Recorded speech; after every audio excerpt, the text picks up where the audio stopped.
Welcome back to the next webinar in our Plantae Presents Global Plant Science Talk series. My name is Katie Rogers, and I'm your host for today's webinar. Thank you all for joining. This webinar series is brought to you today by Plantae, the open online community for plant scientists powered by the American Society of Plant Biologists. I would like to give a special thank you to all of our ASPB members who are attending today. Your ASPB membership dues help support and make these webinars possible. For any of you who have not yet joined ASPB, you can join today and use the discount code PRESENTS10 to receive a 10% discount on registration. ASPB members get early access to these seminars. You can learn more about ASPB and the opportunities we provide at aspb.org.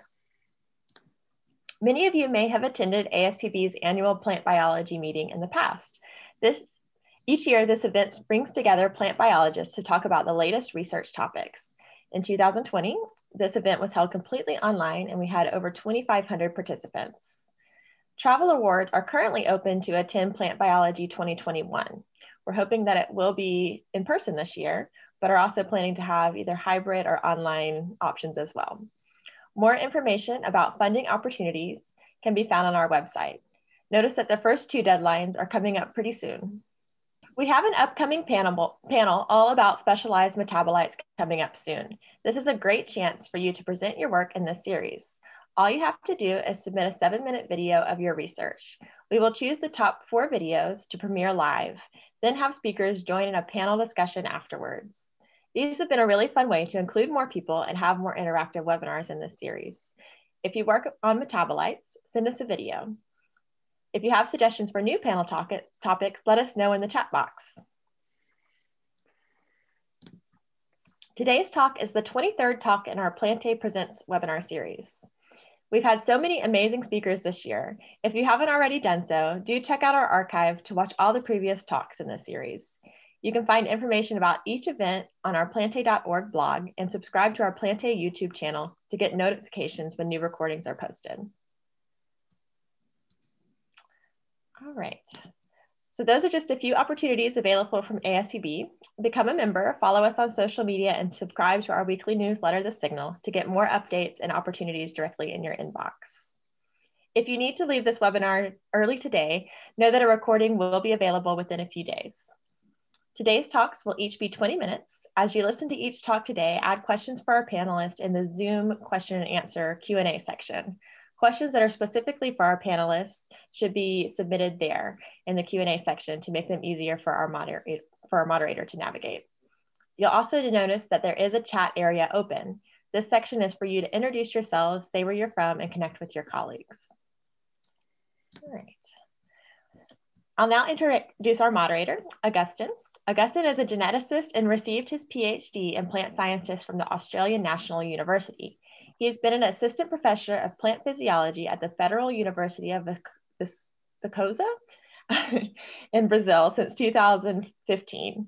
His research focuses on the genetic and physiological basis of crop domestication and improvement in the Solanaceae. Thanks for moderating today, Augustin. I'll hand it over to you now. Thank you. Thanks for the invitation, and hello and welcome again to the Plantae virtual plant science talks. I hope you all find yourselves well in spite of 2020.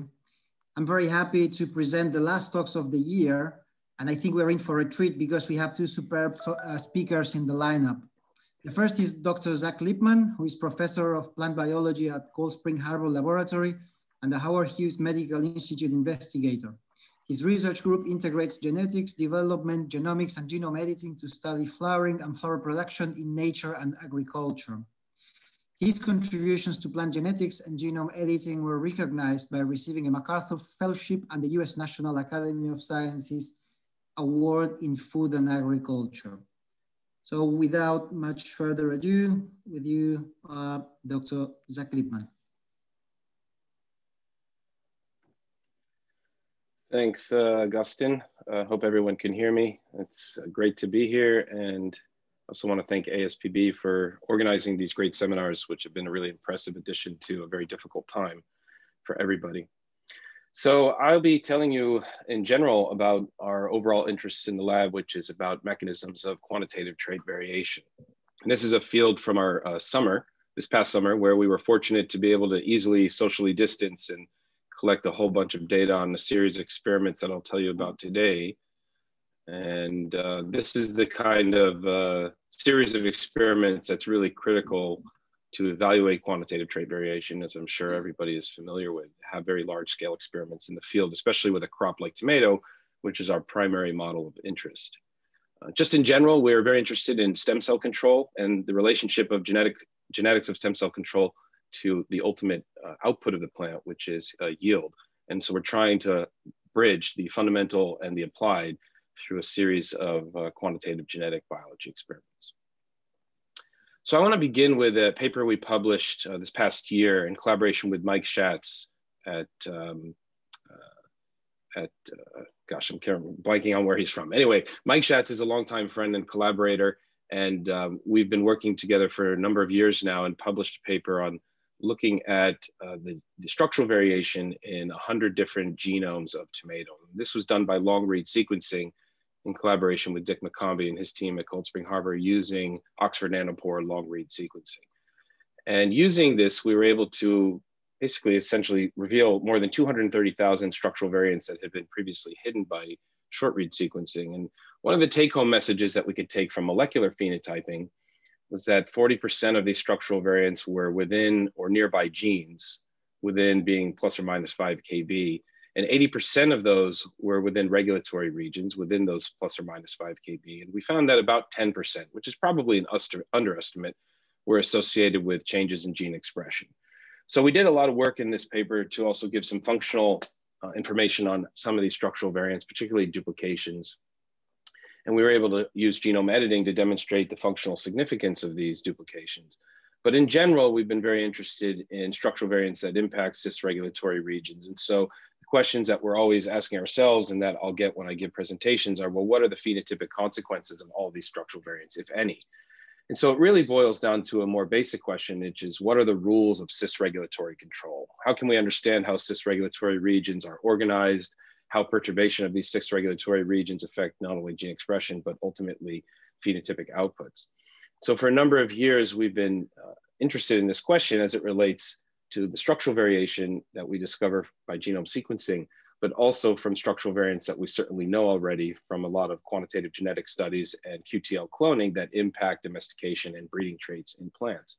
And this is one of my favorite examples from Esther Vandernap at the University of Georgia, where we had the pleasure to collaborate with her on a series of experiments on this particular large inversion that disrupts but doesn't completely eliminate the function of this gene clavata3, which for many of you, you may know, but others who may not, this is a critical regulator of stem cell proliferation that's encoded by a small signaling peptide. And this particular gene basically suppresses the number of stem cells that are produced in meristems. And so when you have a disruption, you end up with more stem cells.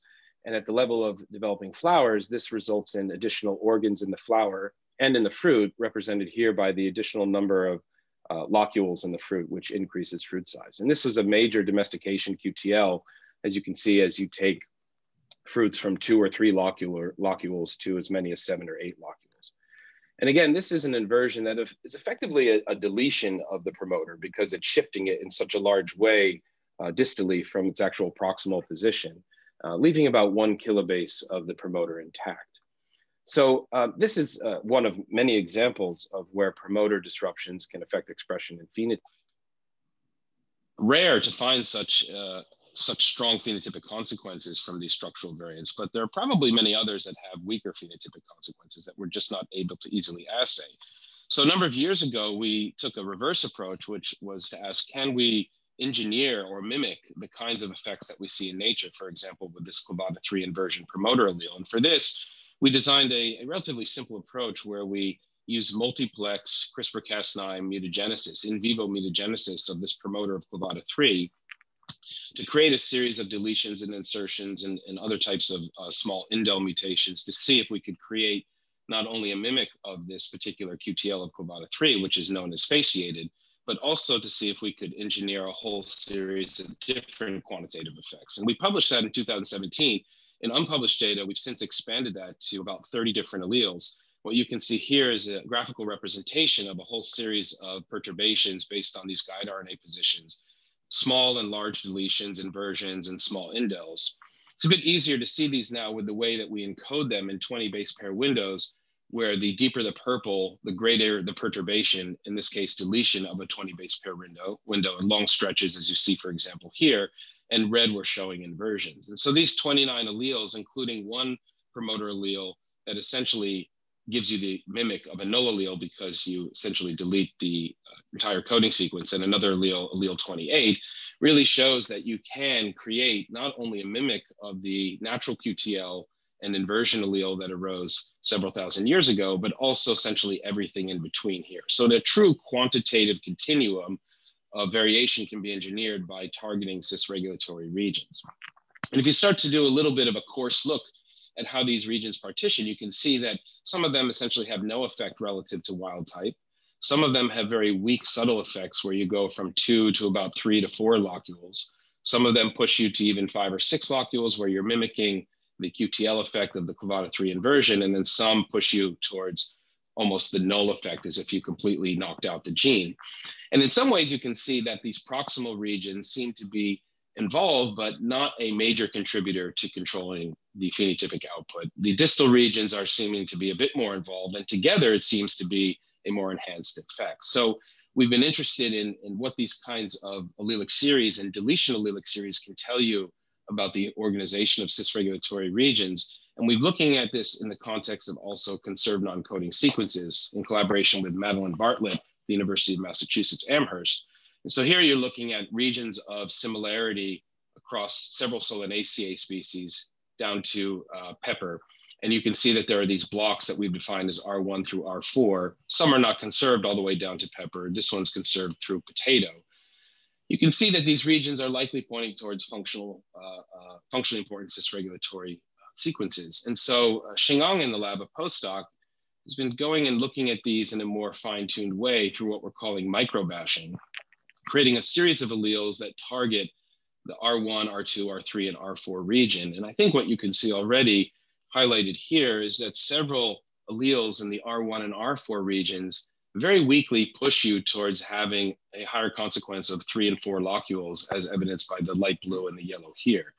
And what he's doing now, in fact, really impressive work, I think, is he's starting to combine these. He's actually done quite a bit of work using CRISPR on top of CRISPR, or taking advantage of transheritability of CRISPR when you cross the transgenic lines that carry the transgene to create these haplotype combinations of deletions in R1 and R4 together.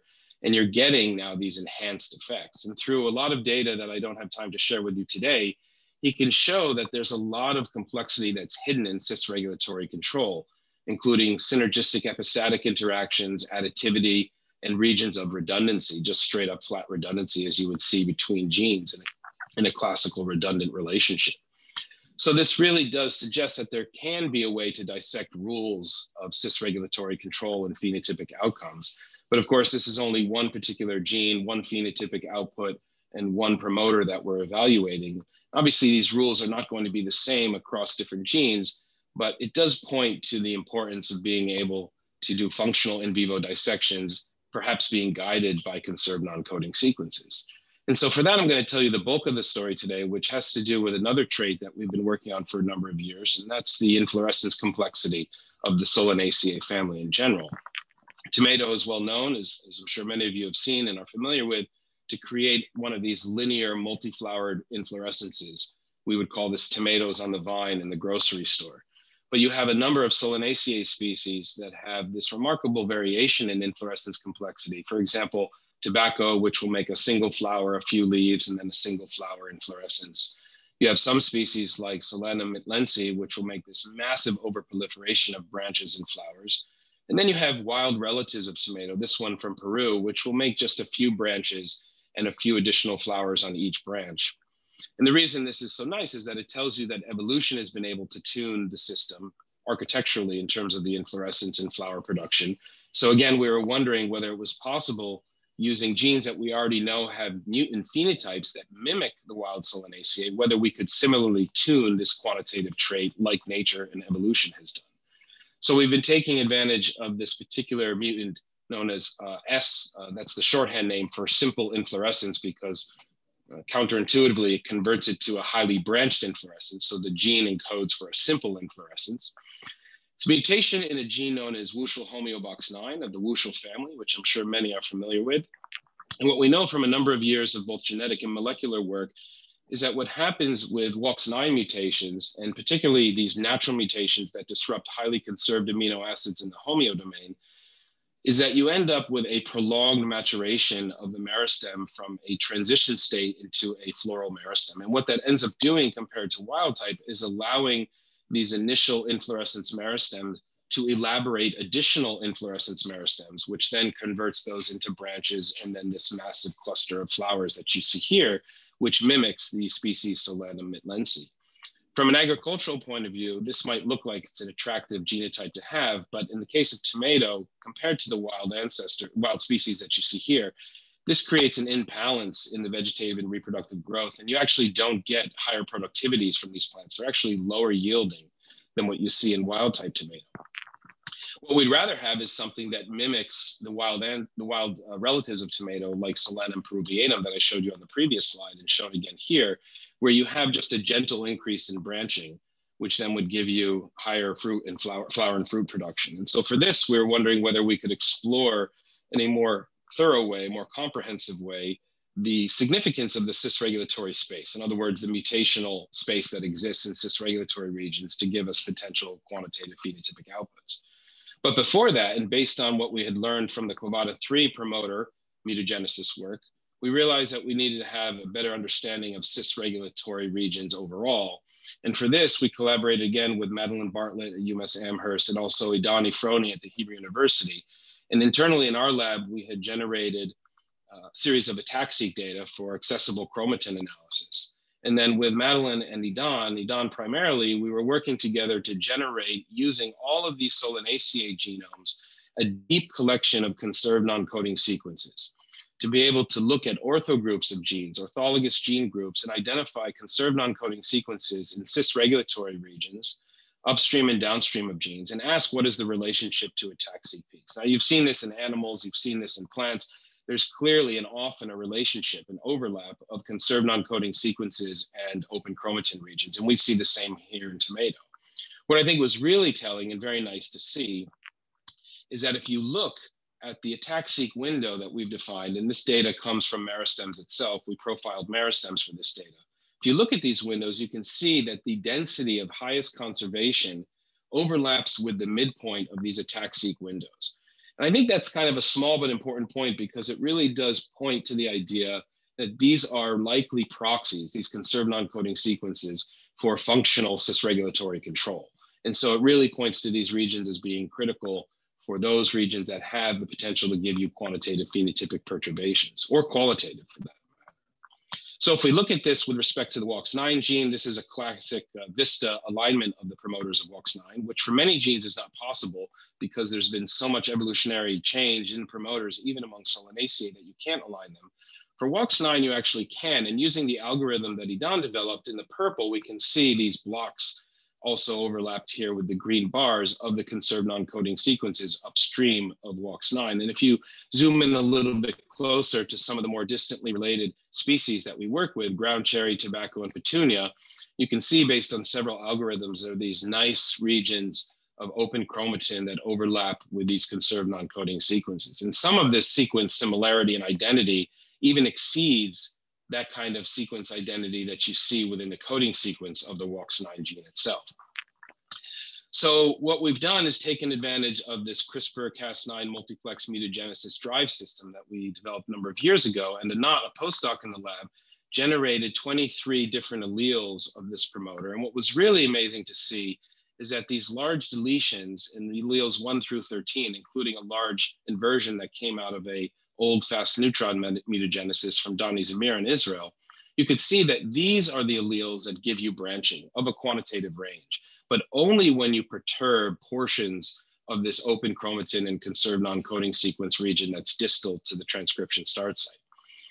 Whereas if you look down here, even with a deletion in the middle of the promoter target region, you don't get any branching.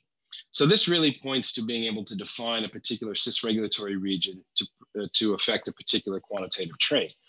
And this was a little bit surprising when we dug a little bit deeper and looked at our data, because we realized that it was surprising that we weren't getting larger deletions coming from the proximal target regions, particularly because you can see, again, with the encoding, these purple blocks here showing that the guide RNAs are working quite efficiently. In fact, I think all 4 guide RNAs that we have in this region are giving us indels in almost every promoter, and multiple of those indels are appearing in individual promoters. So we're wondering what's going on here. And what really became apparent was when we generated a coding sequence knockout and also found several promoter alleles that we could not homozygose. So we couldn't fix the allele in a homozygous state. And what we found was that this was an embryonic lethal effect. And so a coding sequence knockout of WOX9 in tomato is embryonic lethal. Now, when we found this, we weren't that surprised, because a number of years, Julin Wu and Thomas Laux and others have shown that WOX9 mutations, when knocked out, give you embryonic lethality in Arabidopsis. Now, in Arabidopsis, there's also a paralog of WOX9 known as WOX8. The knockout on its own has no phenotype, but in combination with hypomorphic weak alleles of WOX9 and Arabidopsis, you also get embryonic lethality. So this was a consistent phenotypic fundamental function between these disparate species, a Brassicaceae and a Solanaceae, where WOX9's central function is in embryogenesis. But in the context of tomato, we can have alleles through cis-regulatory dissection give us these quantitative effects in the inflorescence. When we found this embryonic lethality and we saw these alleles, we realized that maybe there were other pleiotropic phenotypes that we were missing. And for this, we looked very carefully through very high numbers and sowing of these genotypes to see if there was anything else that was appearing.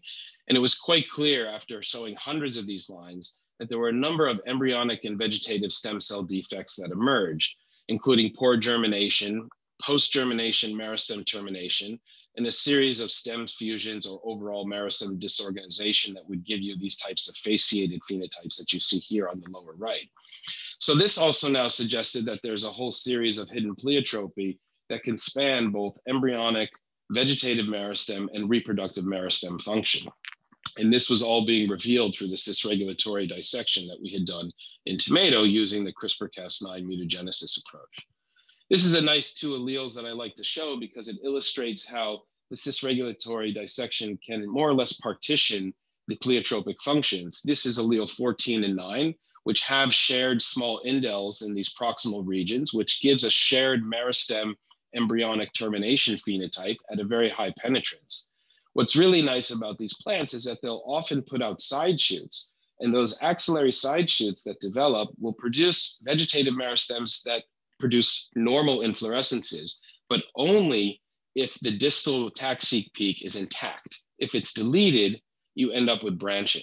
So this says 2 things. One is that axillary vegetative meristems that are produced after embryogenesis are not regulated, it seems, by WOX9 function in tomato. It's only the embryonic meristem.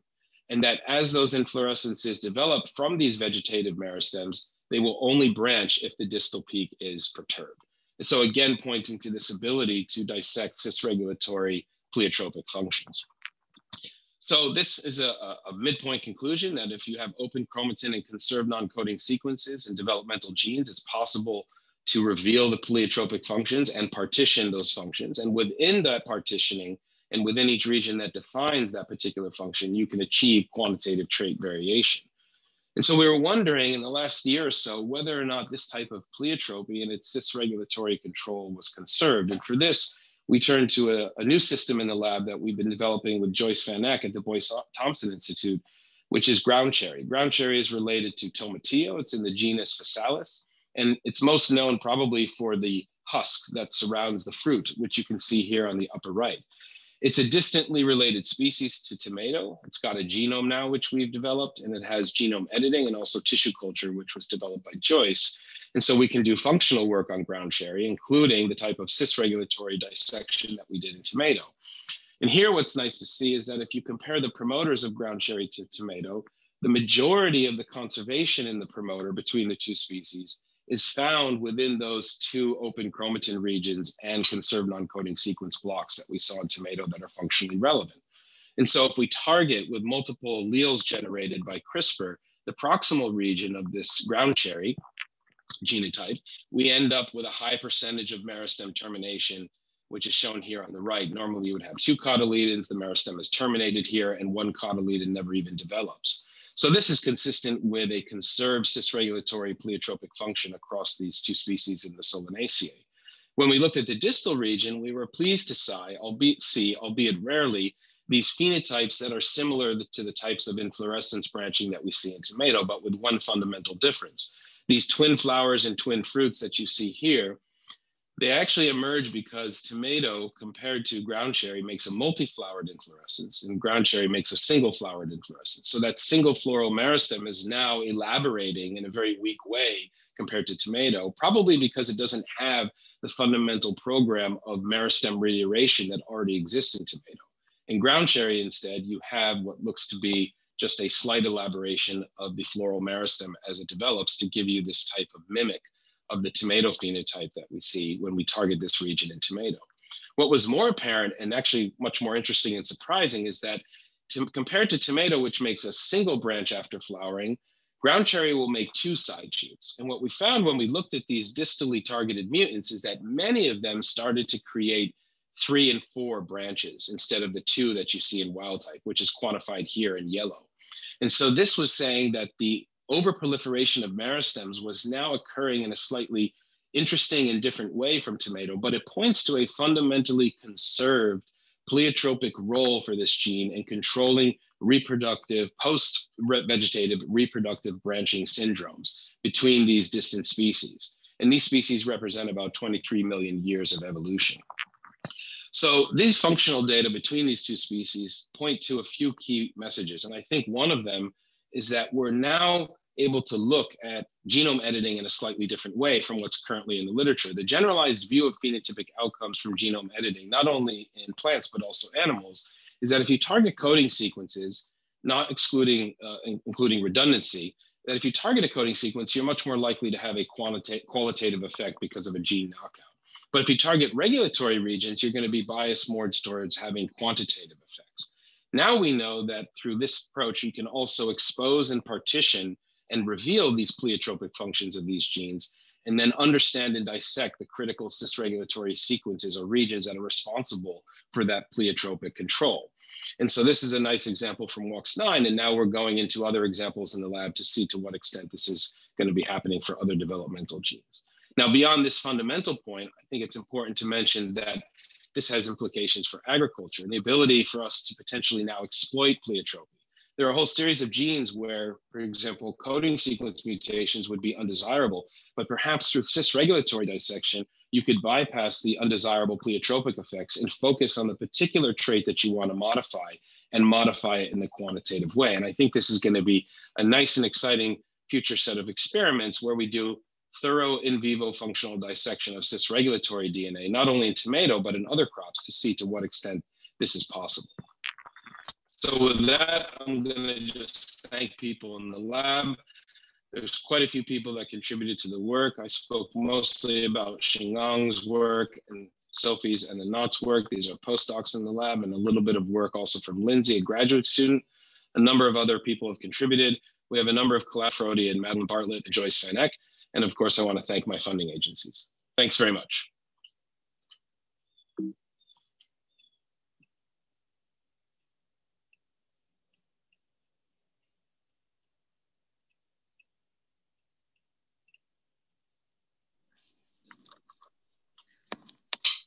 Okay. Hello again. Hello again. Thanks, Zach, for a fascinating talk. I have quite a few questions myself, but I'm going to exercise restraint and proceed to read some of the questions from the audience. Alain Gossens asks, is there any enrichment for specific processes where such an overlap between CNS and open chromatin regions exists? For instance, for developmental processes, such an overlap may be evolutionarily more protected, as for instance, may be the case for more species-specific defense or metabolic processes. Yeah, it's a great question. It's something that we're just now starting to look at. With the algorithm that Idan has developed, we can, without getting into details, we can reduce the search space to compare the cis-regulatory conservation between distant gene families, distant plant families and the genes within them.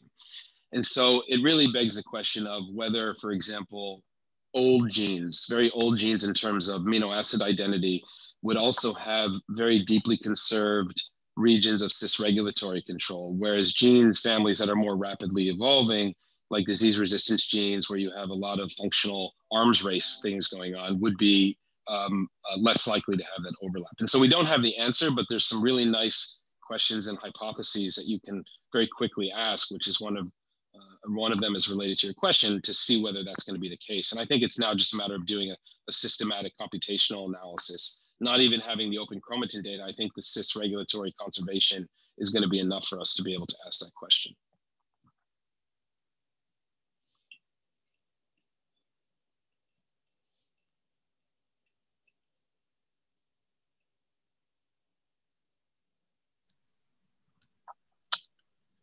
I'm not sure if I'm frozen or if Augustine is frozen. Yeah, it looks like Augustine is a bit frozen. So I'll just go ahead and ask the next question and hopefully he'll be able to get back on. So the next question is from Evan Ellison. If conserved sequence and promoter regions are the major drivers of phenotype, why do plants retain sequence between the C and S regions? Are these retained spaces reflective of required distance between cis-acting elements? And are they potential targets for gene editing, even if minor effects? Yeah, let me read that again. Yeah, it's the second one in the question answer box there. Yeah, I mean, I think I more or less get what you're asking. It's a question about organization of the cis-regulatory sequences that are conserved. So one thing I can tell you is it looks like there's a lot of shuffling of the sequences. We see this not only to some extent within the Solanaceae, but also when we compare Solanaceae to Brassicaceae.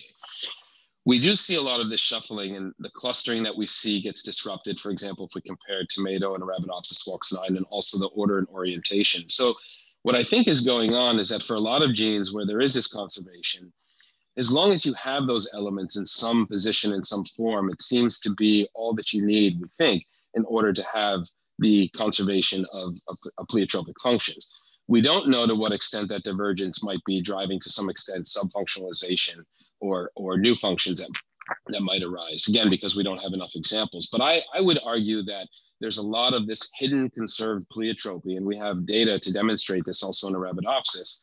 And that hidden conserved pleiotropy is there, and its cis-regulatory control is there, despite the fact that there's this massive rearrangements that you often see in cis-regulatory regions. And so it really points to the need to have these computational tools to refine and reduce the search space and then the regions that you would functionally interrogate by CRISPR. And we've now started to do this, and I think it's going to be a really informative process. Yeah. I'll ask one more question for the sake of time. This one's from Fei Zhang. He said, very impressive work. I also performed promoter editing in citrus. However, I could hardly get fragment deletion using multiple gRNAs. Are there any tips to select gRNAs for fragment deletion? Oh, I mean, there's a lot of papers out there that talk about, GC content and also whether or not there's certain secondary structure that might form with the guide RNA. I think one thing you can look at is the repetitive content of the promoter. You certainly don't want to be making your guide RNAs in repetitive regions or regions of high methylation. So I would argue now that you may want to try to look at conserved non-coding sequences and see if that might allow those guide RNAs to land in a region where there's going to be more open chromatin and accessibility by the CRISPR-Cas9 complex. And the other tip is to just put a lot of guide RNAs in there and then cross your fingers that at least half of them work. In our case, we've been pretty fortunate. The efficiency of tomato and most guide RNAs seem to work really well. Awesome. So Zach, do you have the ability to continue to type answers if you want to, follow up on any of these? But for the sake of time, we'll move over to Arjun's talk, and it looks like Augustine's back now. So if you're able, I'll turn it back over to you to introduce our next speaker. Apologies for that. Thank you. Thanks to Zach, and thanks to all the participants for the great questions. So let me introduce our second speaker of today. It's Dr. Arjun Khakhar, a bioengineer by training who began his career building synthetic signaling systems. After graduating, he moved to the University of Minnesota and has been working as a Grand Challenges postdoctoral fellow in the labs of Dan Voitas and Mike Smansky, where his current work focuses on bringing together virology and plant synthetic biology to create new tools that accelerate hypothesis testing and crop engineering by circumventing transgenesis. But this is already old news because Arjun just told me that he's not in Minnesota anymore. He's actually talking to us from Boston. So maybe you want to tell us a little bit about it. But again, without much further ado, I'll let you on to your talk. Thank you very much for joining us today with you, Dr. Arjun Khakhar. Thanks so much. Yeah. Hello, everyone. Thanks, Augustine, for the kind introduction, and also to ASPB for giving me this opportunity to present my work. So today I'm going to tell you a story that starts with a kind of molecular bonsai. It takes a detour through synthetic virology, and I hope will end with me having convinced you that plant synthetic biology is a promising way to study and re-engineer plants in your own work. So I recently, just last week actually, started a new job as a senior scientist at a company called FL70. But all the work that I'm going to tell you about today was done while I was a postdoctoral fellow at the University of Minnesota working with Dan Voitas. So let's see, is this going to work? Yeah. All right. So one of the first things that drove me to work on plants is their plastic developmental programs. Farmers have been manipulating these over generations with selective breeding to turn wild plants into the crops that we enjoy today, as can be seen from the picture of all those delicious varieties of Brassicaceae on the left. What's become apparent is through the study of this transition of wild to domesticated plant is that a large fraction of agriculturally beneficial traits are arrived at through changes in expression of certain master controller genes. And an example of this can be seen on the right, where the expression of clevatus-3 was shown to regulate fruit size, which I lifted from some beautiful work published by Zach's group. So, however, studying this precise relationship between gene expression and physiology is challenging. Studying this through the lens of natural variation must contend with, untangling the effects of changes to multiple gene expression profiles. But transgenic approaches like studying knockout and overexpression lines are not always informative of the physiologies created by intermediate expression. RNAi can only downregulate expression, not increase it. And using inducible promoters and other kind of promoter engineering techniques changes the genomic context that's being studied. And so for these reasons, I decided to focus on using synthetic transcription factors to tune the expression levels of these master controller genes. My eventual goal is to characterize the quantitative variation in physiology that results from this controlled variation in gene expression to first validate and then eventually fully parameterize some of the beautiful mathematical models of development that have been developed thus far. So one such model, which the work I'm going to tell you about today centers on, is a model that describes the multiple feedback loops in the biosynthesis, perception, and signaling of the phytohormone gibberellin, or GA. By negatively regulating its own perception and biosynthesis through triggering proteasomal degradation of the DELA protein, GA homeostasis is maintained within the plant. I became interested in this pathway because GA plays a major role in regulating plant size, as by triggering degradation, it relieves the repression that DELA implements on plant growth. GA signaling mutants were a major driver of the Green Revolution, and so engineering this pathway has some exciting avenues for crop improvement.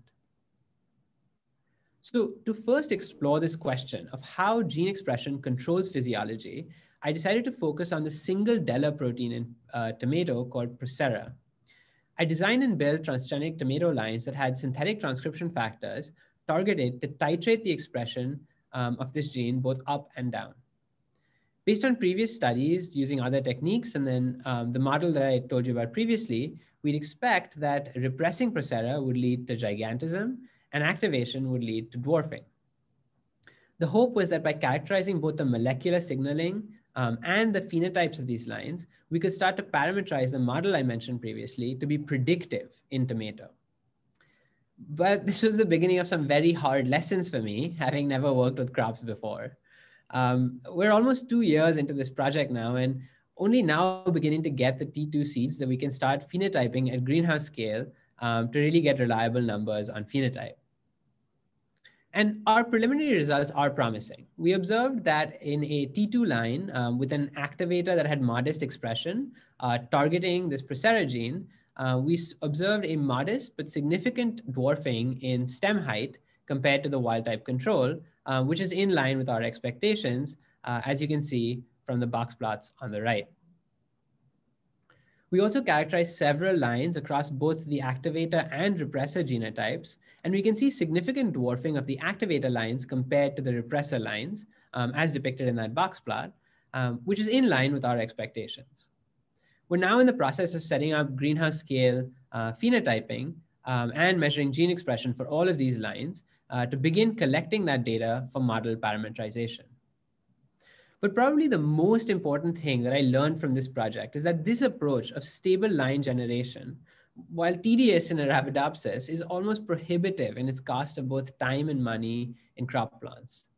It took almost 2 years to get to the point that we're at now, and tomato is among the easier crops to transform.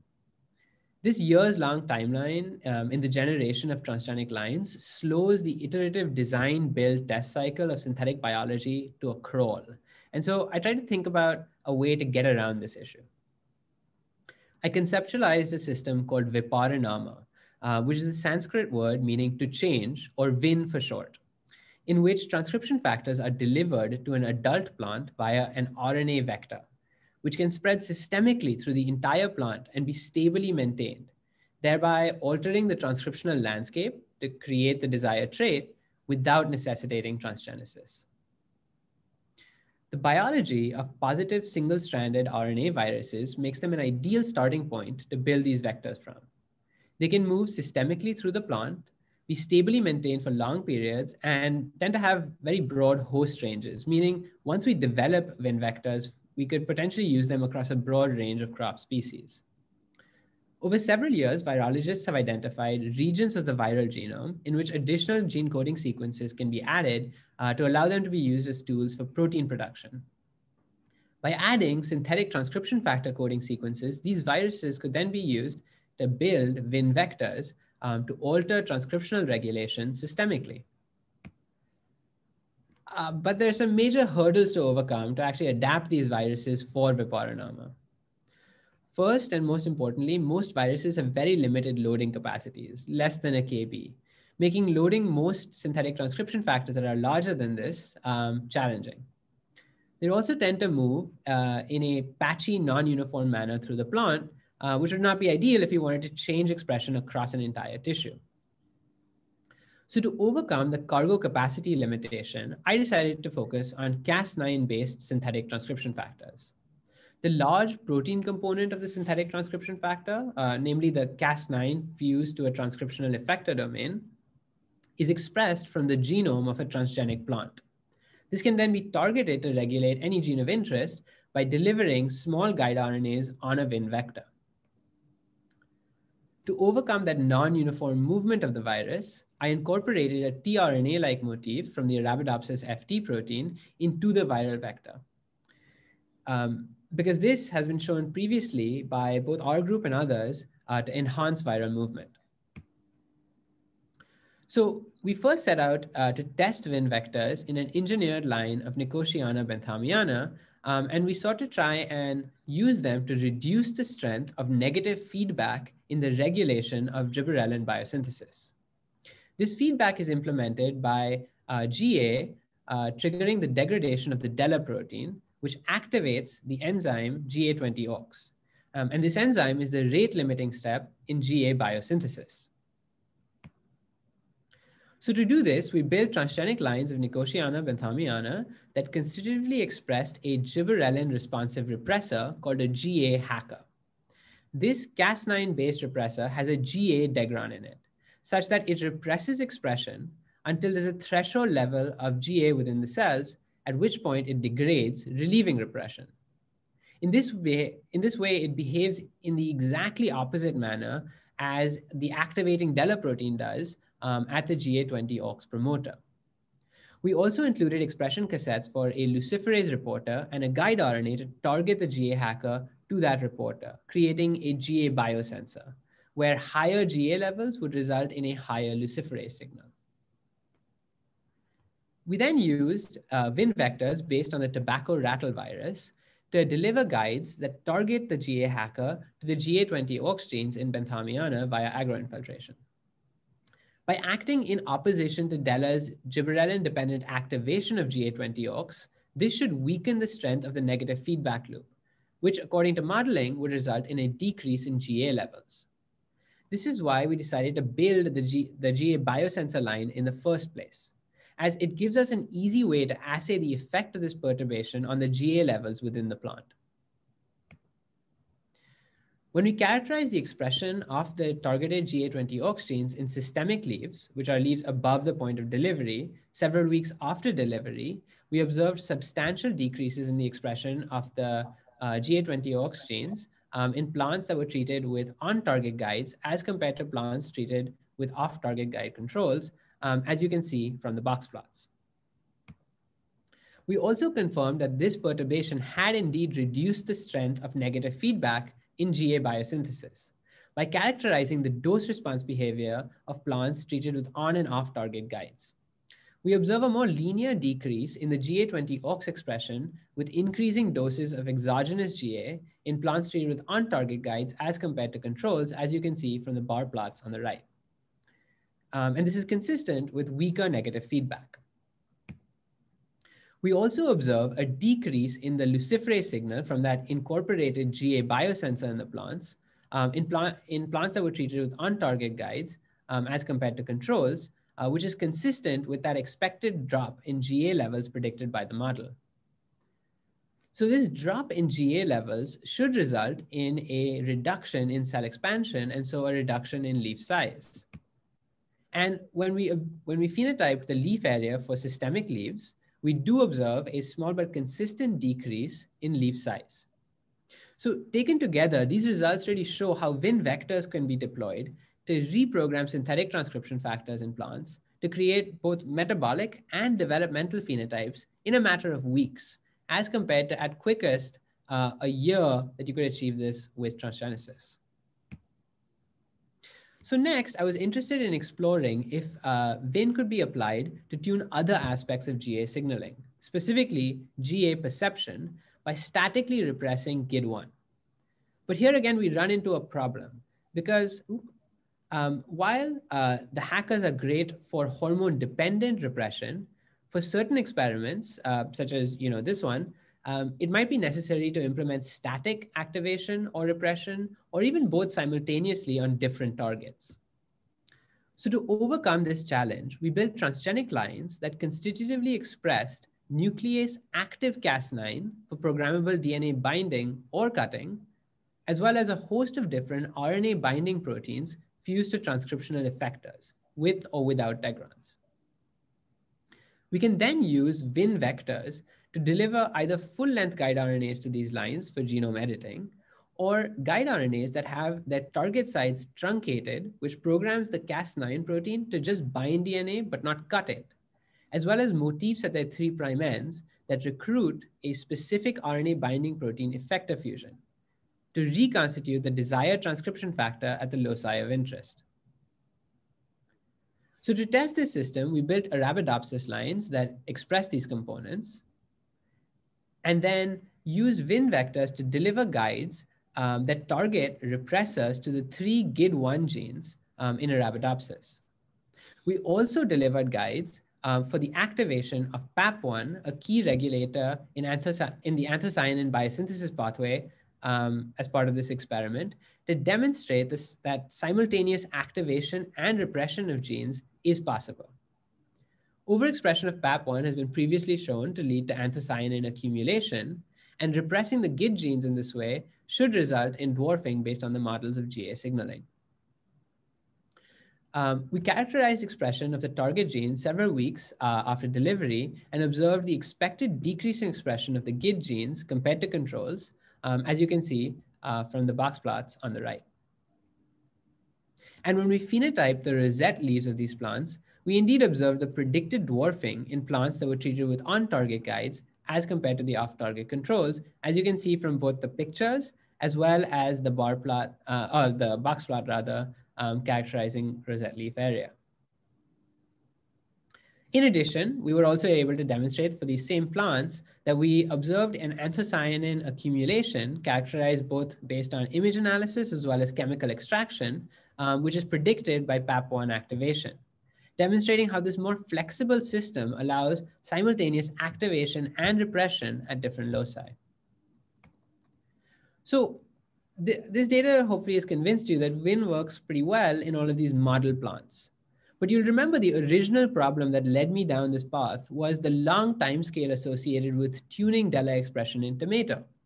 So now, can we replicate this much faster with Win? Unfortunately, to do this, we would still need to build a transgenic line that was stably expressing those transcription factor components, which is still going to take a while for a crop plant. So to overcome this limitation, I conceptualized Viparinama 2.0. Here, an ensemble of Win vectors are co-delivered to a line only expressing Cas9. These vectors would encode both truncated guide RNA scaffolds as well as RNA binding protein effector fusions, which, depending on the effector used, would be within the loading capacity of an RNA virus.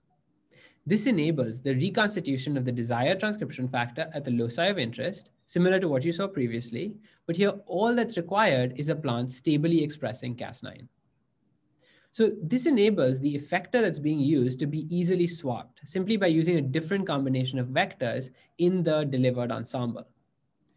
It can also be broadly deployed because there are already Cas9 lines available for most major crop species, including tomato. So we delivered an ensemble that encoded a repressor targeted to Procera in a Cas9 expressing tomato line. Based on knockout studies and the GA model, we would expect that this perturbation would mimic a GA treatment and result in an increase in the stature of the plant and the size of its leaves. When we phenotype the plants 3 weeks after delivery, we observe a visually obvious increase in both leaf size and stature in plants that were treated with on-target guides as compared to the off-target controls, as you can see from the pictures. This phenotype persisted up to 5 weeks post-delivery, as you can see from the pictures. And when we characterize the expression of the targeted gene, Procera, in systemic leaves, we see the expected decrease in expression in plants treated with on-target guides as compared to the control, as is shown in the box plot on the far right. We phenotype the plants, and as you can see from the plots on the right, we see that expected increase in stem length compared to controls. We also phenotype leaf lengths of these plants, and we observed again the predicted increase in leaf length in plants treated with on-target guides as compared to controls. But the real take home here is that with these Win 2.0 ensembles, I could create the phenotype that I wanted to in little over a month. Whereas with the transgenic approach that I mentioned at the start of my talk, almost 2 years in, and we're just now being able to phenotype the plants that we have. And so this really highlights the power of Viparinama.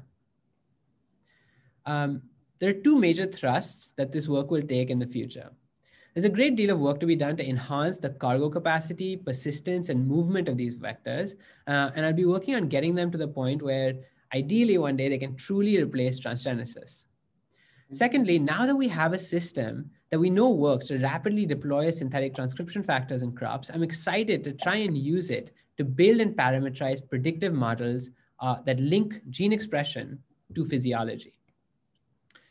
So to summarize, today I've shown you a platform to rapidly tune gene expression in plants with synthetic transcription factors.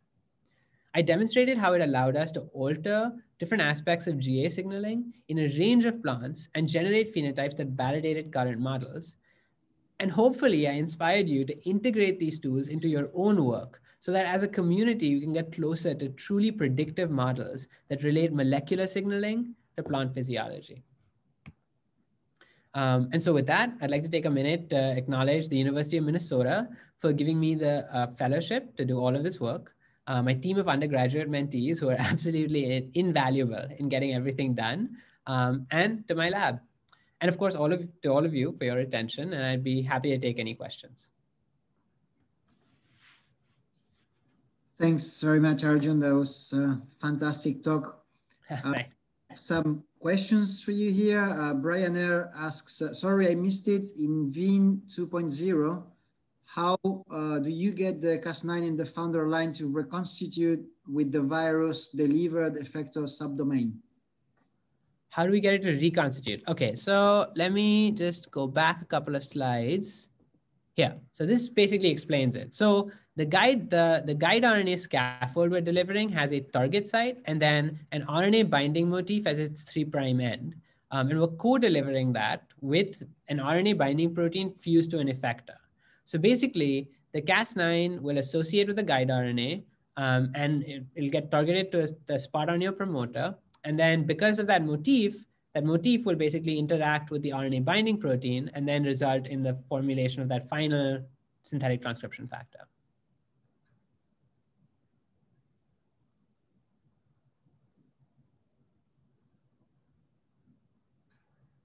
Brilliant. I have a question myself. So you did this work in Minnesota. I assume you did some collaboration with Neil Olszewski, who was... Yeah, no, Neil and I talked a whole bunch about, about sort of the pathways and stuff. And so, he was definitely a big kind of intellectual influencer on how I thought about going after the stuff in tomato. Yeah, absolutely. I think he's a big Procera fan. And actually, from what I recall, he produced a Procera mutant early on using balance. And the phenotype was rather elongated, more than gigantic, right? So it's like very internodes and very, very straight leaves, very long leaves too. Right. So did you manage to get such a strong effect in your own, or is it just the ones that you saw that you showed in the photos? No, it's mostly so. One thing that typifies all of these synthetic transcription factor interventions is we see intermediate phenotypes. It's never something as strong as you could get with an overexpression or a full knockout. And that in part is because I have not tried to optimize either activation or repression for any of my targets. That certainly, is something that other people have done for different targets. And, with synthetic transcription factor systems, it is possible to get, pretty large fold change variation in gene expression. Or changes to gene expression, but all of the interventions that I report here, and so this work, is under review, hopefully will be published soon, but it is available on bioRxiv. If you just look up Viparinama, you'll be able to find it. And so you can see all of the things that we did. This is only a subset of it. They are always sort of these sort of intermediate small changes, but I think for at least model parameterization, these are going to be the sort of things that are missing right now, because you can see what the extremes look like with overexpression or knockouts, but these intermediate sort of data points will really be able to help us, flesh out the model so that one day maybe we can actually get a prediction. So, you change gene expression by 30%, what does physiology do? Brilliant. Mary Williams says, great talk, Arjun, good luck with your new role. Thanks. And here's a good question. Nama Gill says, do you check the expression of the RNA in the various parts of the plant post-transfection? Yeah, absolutely. So we look at two different things, and we report this in the manuscript, and you can take a look at that as well. But we look at the target gene generally in leaf tissue, but then in several different leaves through the plant. And we also track viral movement in several different leaves through the plant. And, you can see a really nice sort of correlation between those two things, really showing you that sort of how different sort of concentrations of essentially the virus at different titers affects gene regulation. Yeah. Remy Casilli asks if you have looked at the inheritance of the phenotype over several generations. Yeah, so actually this is sort of one of the maybe nice or not nice things depending on what you want to do, but the virus that we're basing these vectors on, tobacco rattle virus, does not have any known vertical transmission, meaning it doesn't go to the next generation. And so you wouldn't expect the next generation to have any of these phenotypes. What's interesting though, is that for repression, we're often using things that are thought to be chromatin modifiers. So it might be that you do get some sort of heritable phenotypes because you've essentially closed up chromatin in a spot, and that's not something that we've explored. It is something that I'm sort of excited to build into this kind of system to because you could imagine you could target not just activation and repression domains, but also methyltransferases, things that have more permanent modifications to DNA, and I think that would be exciting application. We've figured out ways. There's a graduate student in the Voitis lab, Evan Ellison, who's done some fantastic work figuring out ways to enhance meristem invasion of these viruses. So you could get actually transmission of genome editing to the next generation. And so, similar sorts of strategies could be used to get heritable changes to methylation potentially and other things. And that's an interesting sort of next step with this kind of work. Yeah. If you regenerated your plant from an explant that was carrying your construct, you could probably have transmission. For sure, that's one way. But I mean, the other, I think, potentially even more exciting way is if you can use versions of these viruses we've developed that are able to invade the meristem, you could alter the methylation pattern in that meristem, and then the seeds that you get, the progeny of the next generation, will be altered in that fashion. Yeah. We have another question. Alejandra Quiñones says, great work, Arjun. Is the team planning to use VIN for perhaps secondary metabolite routes? Yeah, no, absolutely. I think, so this unfortunately didn't make it to the paper, but something that we were really interested in is trying to use this to tune the expression of different genes in biosynthetic pathways within tobacco and tomato. I'm pretty interested in metabolic engineering, and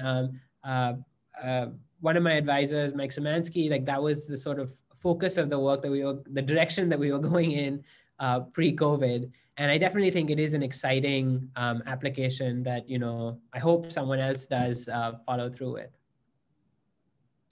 Brilliant. Mary Williams has shared a link here in the chat window, which I assume is the preprints of your manuscript. So if you probably.